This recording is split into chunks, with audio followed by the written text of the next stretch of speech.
Halo, assalamualaikum. Selamat datang kembali di channel Siwar TV.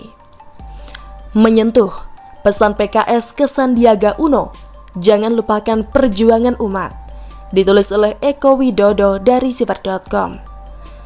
Presiden Republik Indonesia Joko Widodo atau Jokowi, Rabu 23 Desember 2020 telah melantik 6 menteri baru, salah satunya adalah Sandiaga Salahuddin Uno.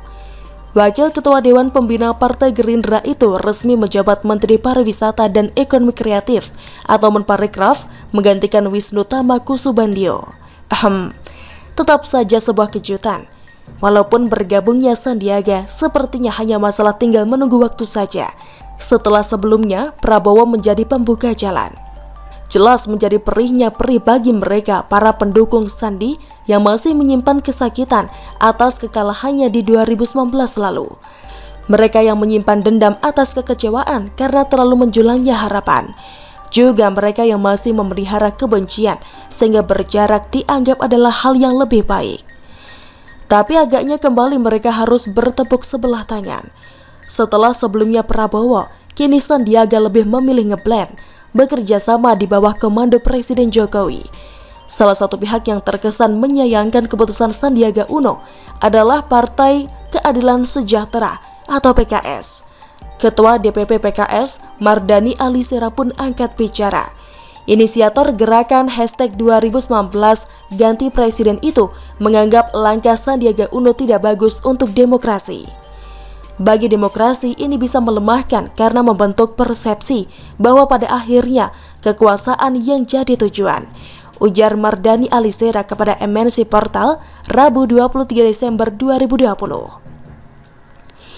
Sementara Presiden PKS Ahmad Saihu meminta Sandiaga Uno untuk tidak melupakan perjuangan rakyat yang pernah memberikan dukungan dalam pemilu sebelumnya. Jangan lupakan perjuangan rakyat atau umat, kata Saihu dikutip dari CNN Indonesia, Rabu 23 Desember. Yap, menyentuh. Sentuhan pertama, soal kekuasaan yang menjadi tujuan utama. Ia bukan hanya di sistem demokrasi saja, tapi dalam semua sistem yang ada. Yang penting Bung Mardani, kekuasaan tersebut dipakai sebesar-besarnya untuk kemaslahatan bersama, maju warganya. Kekuasaan yang bukan hanya untuk mendapat dan menambah koleksi penghargaan semata, tapi lebih nyata, dampak dari berjalannya kekuasaan tersebut harus membuat masyarakatnya menjadi lebih baik. Sentuhan kedua, jelas Sandiaga Uno tidak akan pernah melupakan dukungan terhadap dirinya pada Pilpres 2019 lalu, terutama bila kemudian lebih dikerucutkan pada mereka pemberi dukungan dana pada tim kampanyenya.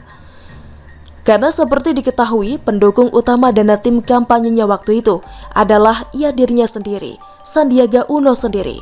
Dikutip dari liputan6.com, waktu itu Sandiaga Uno dikabarkan telah mengucurkan uang sekitar 100 juta dolar Amerika Serikat atau setara 1,42 triliun rupiah dalam kurs 14.000 rupiah, dalam kurs 14.214 rupiah, dalam kurs 14.214 rupiah per dolar Amerika Serikat sebagai sumbangan dana kampanye dalam pencalonannya pada di ajang Pilpres 2019.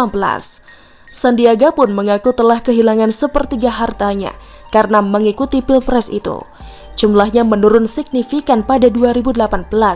Saya mungkin sudah kehilangan sepertiga harta saya, kata Sandiaga. Sumbangan sebesar itu membuat Sandiaga semakin berkontribusi setelah sebelumnya pada Februari 2019, Sandiaga menyumbang sebesar 71% dana kampanye pasangan Prabowo Sandi. Tercatat waktu itu, total dana kampanye Prabowo Sandi sebesar 134 miliar rupiah. Kontribusi Sandiaga Uno sendiri mencapai 95,4 miliar rupiah, yang artinya 71% dana kampanye. Lalu berapa dukungan dana dari PKS? Pada 2 Januari 2019, Jawapos.com melaporkan bahwa partai pengusung Prabowo Sandi minim partisipasi dalam menyumbang dana kampanye. Hanya Partai Gerindra saja yang diketahui memberikan sumbangan dana. Menanggapi hal itu, Wakil Ketua Majelis Syuro PKS waktu itu, Hidayat Nur Wahid atau HNW membela diri bahwa sumbangan dana kampanye yang berasal dari partai politik sejatinya tidak diatur dalam undang-undang.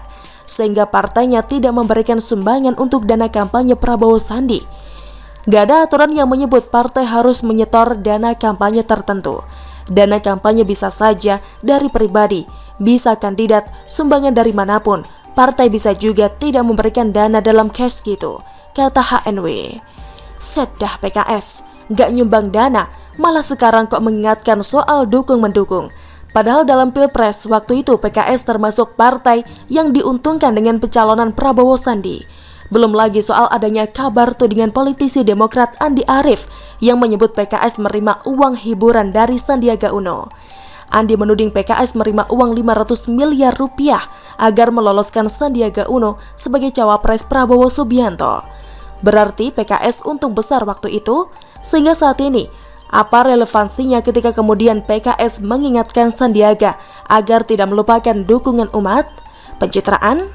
Toh terbukti Sandi sendiri yang berdarah-darah dalam memperjuangkan dirinya sendiri.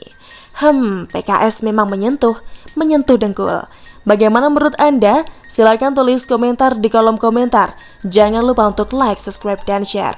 Siwar TV pamit. Sampai jumpa. Wassalamualaikum warahmatullahi wabarakatuh.